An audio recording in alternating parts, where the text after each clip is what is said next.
하나님 말씀은 레위기 5장 14절부터 6장 7절까지입니다. 교독하겠습니다.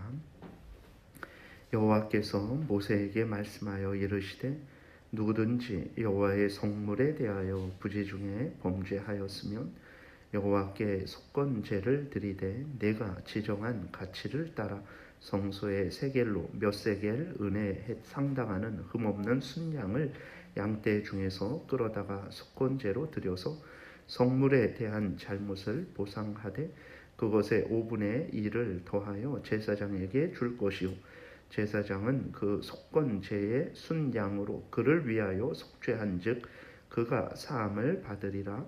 만일 누구든지 여호와의 계명 중 하나를 부지 중에 범하여도 허물이라 벌을 당할 것이니 그는 내가 지정한 가치대로 양떼 중 흠없는 순양을 속건 제물로 제사장에게로 가져갈 것이요 제사장은 그가 부지 중에 범죄한 허물을 위하여 속죄한즉 그가 사함을 받으리라. 이는 속건제니 그가 여호와 앞에 참으로 잘못을 저질렀음이니라.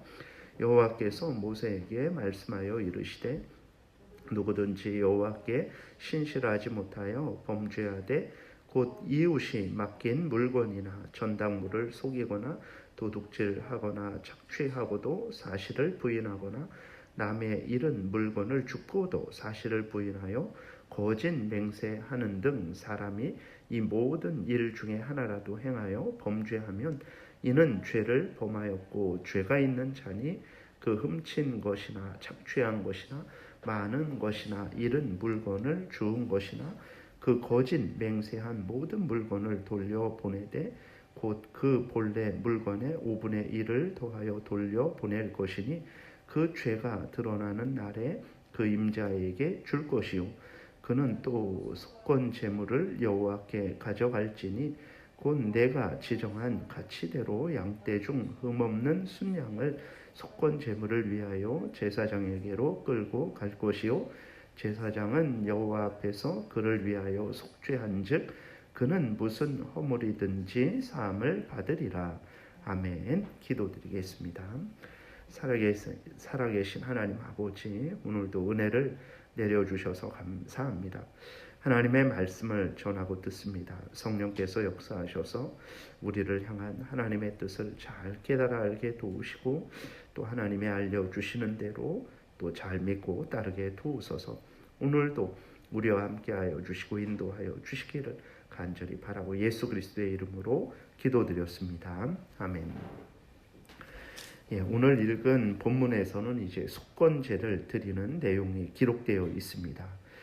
속죄제와 속건제의 차이는 이제 속죄제는 하나님의 계명을 어긴 죄악 때문에 드리는 것이고 속건제도 하나님의 계명을 어긴 죄악 때문에 드리는 거죠. 모든 그러한 제사들이 속죄 제사들이 이제 하나님의 계명을 어긴 것이기 때문에 드리는 것인데 특별히 속건제는 하나님의 권리, 사람의 권리를 침해해서 배상해야 하는 죄 때문에 드리는 것을 속건제라고 이렇게 생각하시면 되겠습니다. 15절에서 보게 되면 누구든지 여호와의 성물에 대하여 부지 중에 범죄하였으면 이라고 말할 때 하나님께 드려야 할 것을 드리지 않은 것을 말을 하는 거예요. 그러니까 하나님의 거룩한 하나님의 것인데 하나님 앞에 드리지 않은 것, 예를 들어서 11조나 첫 열매나 첫 새끼를 하나님이 반드시 드리라고 명령을 하셨죠. 그리고 또 여러 자발적으로 소원 제물을 드리라 하셨는데 드리지 않았을 때 그것이 죄가 된다라는 것입니다. 그래서 속죄제, 속건제의 차이는 이제 속건제는 특별히 하나님의 것이나 또 이웃의 것에 그 침해를 해서 손해를 입혀서 이제 배상해야 되는 그러한 일이 있을 때 드리는 속죄 제사다라고 이렇게 생각하시면 되겠습니다. 물론 이것은 악의적으로 고의적으로 이렇게 하나님의 것을 탈취한 차원은 아닙니다. 인간의 연약함으로 인해서 경솔함으로 인해서 드려야 할 것을 드리지 못한 죄에 대해서 말씀을 하고 계신다라는 것을 우리가 기억해야 됩니다. 그래서 15절에 보게 되면 여기서도 누구든지 여호와의 성물에 대하여 부지 중에 범죄하였으면 알지 못하는 중에 범죄하였다가 나중에 이제 또 하나님의 은혜 가운데 자기가 하나님의 것을 드리지 않은 것에 대해서 깨닫게 되는 거죠. 그랬을 때에 그 나중에 깨달았을지라도 또 진작 전에 드렸어야 되는데 아직 드리지 못한 거잖아요. 그랬을지라도 그러니까 지나갔으니 그냥 넘어가자라고 이렇게 해서는 안 되고 반드시 하나님의 것을 드리지 않았으면 지나서 생각이 났을지라도 반드시 그 부분에 대해서 하나님께 드려야 되고 또 거기에 대한 그 죄책을 면제를 받아야 되는 거죠. 그래서 속건제를 드려야 된다라고 이렇게 하나님께서 말씀을 하고 계신 것입니다. 그래서 이제 악의적으로 탈취하는 차원에서는 이제 하나님이 또 더 큰 형벌을 내려 주시겠죠. 그러나 오늘 본문에서도 보게 되면 이제 당연히 마땅히 하나님 앞에 드려야 되는데라는 그러한 믿음이 있는데 정말 연약함으로 인해서 또 경솔함으로 인해서 뭐 예를 들어서 이제 11조를 우리도 그러죠. 다 하나님 앞에 드려야 되는데 막상 그 금액이 커지고 또 시간이 어느 정도 지나고 나면 마음속에 탐욕이 생기게 되죠. 그래서 온전히 드리지 못할 때가 많습니다. 바로 그러한 차원의 그러한 경우를 이야기하는 것입니다. 그리고 또 우리가 부주의해서 빼먹을 때도 있죠. 이러한 것도 죄다라고 이렇게 말씀을 하고 있는 것입니다. 그러니까 하나님께 드려야 될 것을 드리지 않았을 때 이제 그 하나님 앞에 그것도 죄가 되기 때문에 속건제를 드려야 된다. 드리되 15절 끝부분에 내가 지정한 가치를 따라 드려야 된다. 하나님이 지정해 주신 가치를 따라서 드리라는 거예요. 이것이 모세를 이야기하는 건지 뭐 제사장들을 이야기하는 건지 그 다음에 그 속건제를 드리는 그 당사자를 이야기하는 건지 그거는 정확하지는 않지만 어쨌거나 하나님이 알려주신 그러한 지침에 따라서 거기에 합당한 가치를 따라서 드려야 된다라는 것으로 이해를 하면 되겠습니다. 그리고 16절에 보게 되면 성물에 대한 잘못을 보상하되 그것의 5분의 1을 더하여 제사장에게 주라. 제사장은 그 속건제의 순양으로 그를 위하여 속죄한 즉 그가 사함을 받으리라. 이렇게 기록되어 있습니다. 그러니까 하나님의 것을 탈취한 것에 대해서 보상하되 5분의 1을 더 드려야 된다라는 것입니다. 그 다음에 17절에서는 부지 중에 범죄했을지라도 그것은 죄이기 때문에 깨달았을 때 반드시 속죄해야 한다라는 것입니다. 앞에서도 말씀을 드렸지만 우리들도 알고 지은 죄도 많지만 그러나 모르고 지은 죄는 더 많죠. 지금은 죄가 아니라고 여겼는데 이제 하나님을 더 알아가고 성경 말씀을 더 알아갈 때에 과거에 행했던 그것이 하나님 앞에서 죄구나 라는 것을 깨달을 때가 너무나 많습니다. 그러면 어떻게 해야 됩니까? 과거에 지은 죄니까 뭐 이렇게 넘어가도 되겠지? 아닙니다. 과거에 지은 죄일지라도 반드시 회개해야 되는 거예요.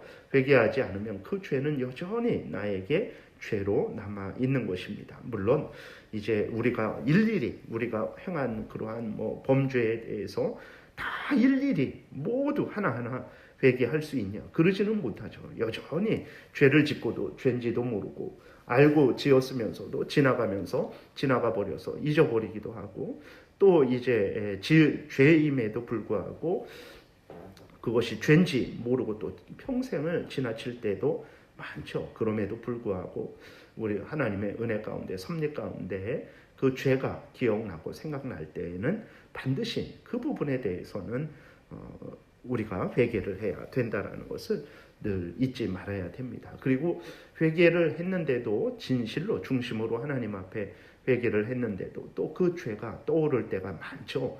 그러면 어떻게 해야 됩니까? 아직 그 죄가 완전히 사함받지 못해서 떠오르는 것인가? 그러지 않습니다. 정말 중심으로 용서를 하나님 앞에 예수 그리스도를 의지함으로 회개를 했으면 하나님이 용서해 주시죠. 그런데도 그러한 죄가 생각나는 것은 하나님이 우리로 하여금 다시는 그러한 죄를 범하지 않게 하시려고 다시 기억나게 하시는 차원이죠. 그렇기 때문에 용서받은 죄이지만 하나님 앞에 다시 마땅히 회개해야 되는 것입니다. 그래서 정말 더 죄를 미워하고 멀리하고 하나님을 더 사랑하고 의지하는 그러한 마음과 태도를 늘 가지고 살아가야 되는 것입니다. 그 다음에 6장 1절부터 7절까지는 사람들의 권리나 물건에 잘못해서 배상해야 될 때를 말하고 있어요. 1절에 여호와께서 모세에게 말씀하여 이르시되 누구든지 여호와께 신실하지 못하여 범죄하되 라고 이렇게 말하고 있는데, 우리가 분명히 알아야 될 것은 이 본문은 이제 사람에게 범죄하는 부분의 내용의 본문인데 하나님께 신실하지 못하여 범죄하되 라고 이렇게 말을 하고 있어요. 그러니까 사람에게 범죄하는 것도 결국은 하나님을 거역한 것임을 우리가 잊지 말아야 되죠. 하나님은 분명하게 하나님을 사랑하고 이웃을 사랑하라 명령을 하셨죠. 그래서 이웃을 사랑하지 않는 모든 것들은 결국은 하나님께 신실하지 못한 것이고 하나님을 거역한 죄라는 것을 우리가 잊지 말아야 됩니다. 그렇기 때문에 우리가 이웃에게만 사과해서는 안 되고 반드시 하나님 앞에 회개를 해야 되는 거예요. 그 다음에 이제 또 이웃이 맡긴 물건이나 전당물을 속이거나 도둑질하거나 착취하고도 사실을 부인하거나 남의 잃은 물건을 줍고도 사실을 부인하여 거짓 맹세하는 등 사람이 이 모든 일 중에 하나라도 범죄하면 이는 죄를 범하였고 죄가 있는 자니 그 훔친 것이나 착취한 것이나 맡은 것이나 잃은 물건을 돌려보내되 곧 그 본래 물건의 5분의 1을 더하여 돌려보내라 이렇게 말씀을 하고 계십니다. 그래서 우리들이 하나님의 것이나 이웃의 것들, 그 물질적인 것이든 인격적인 것이든 간에 절대로 손해를 끼쳐서는 안 된다라는 것을 우리가 아주 명심을 해야 됩니다. 그러한 손해를 끼쳤을 때에는 반드시 배상을 해야 되죠. 그리고 또 오늘 본문에 나와 있는 대로 아주 거기에도 또 이제 참 악의적이고 또 고의적인 부분들이 있죠. 물건을 맡아놓고도 이제 안 맡았다 그러기도 하고 도둑질을 하고도 착취를 하고도 그 사실을 부인을 하는 것들, 남의 물건을 이제 주워놓고도 안 주웠다라고 이렇게 부인하는 것들, 사실 그 모든 것들이 죄죠. 그 고의적이고 악의적인 또 그것도 섞여 있습니다.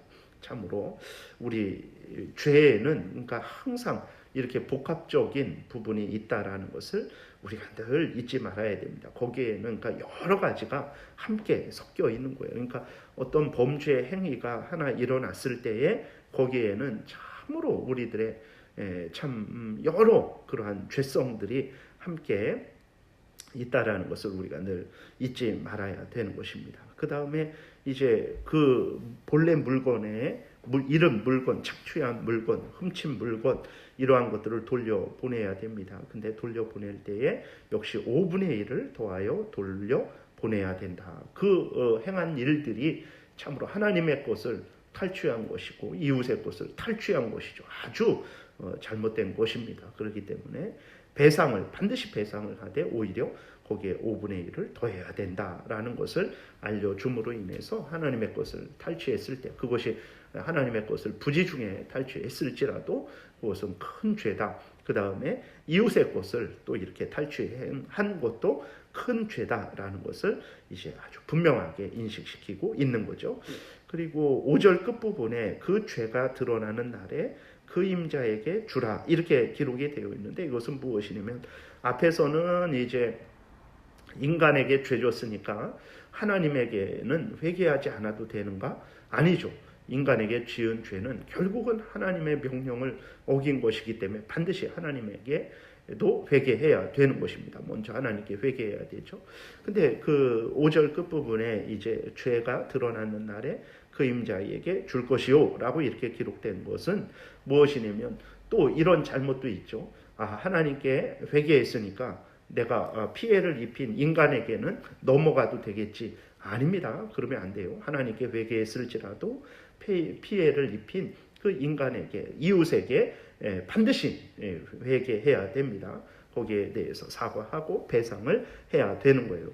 이웃에게 배상하지 않고 하나님께 회개했으면 이제 모든 일이 넘어가겠지라고 절대로 그렇게 생각을 해서는 안 된다라는 것을 우리가 분명히 기억을 해야 됩니다. 그래서 하나님 앞에 속건제를 드리는 그날에 반드시 그 피해를 입힌 사람에게도 배상해라 라고 이렇게 말씀을 하는 거죠. 이웃과 불화하고 하나님 앞에 예배 드릴 때 하나님은 마태복음 5장에서 먼저 제물을 놓고 가서 이웃과 화해하고 그 다음에 와서 나에게 제물을 드리라 이렇게 말씀을 하신 것을 우리는 늘 기억을 해야 되는 것입니다. 기도드리겠습니다. 살아계신 하나님 아버지 감사합니다. 오늘도 은혜를 내려주셔서 감사합니다. 이러한 모든 말씀들이 우리로 하여금 이 험한 세상에서 어두운 세상에서 길 잃지 않고 하나님 뜻대로 하나님 영광을 위해서 이웃의 참된 유익을 위해서 살아가게 하는 것이라는 것을 우리가 분명히 깨달아 알고 감사함으로 기쁨으로 열심으로 살아가게 도와주옵소서. 오늘도 복되게 인도해 주시기를 간절히 간구하고 감사드리고 예수 그리스도의 이름으로 기도드렸습니다. 아멘.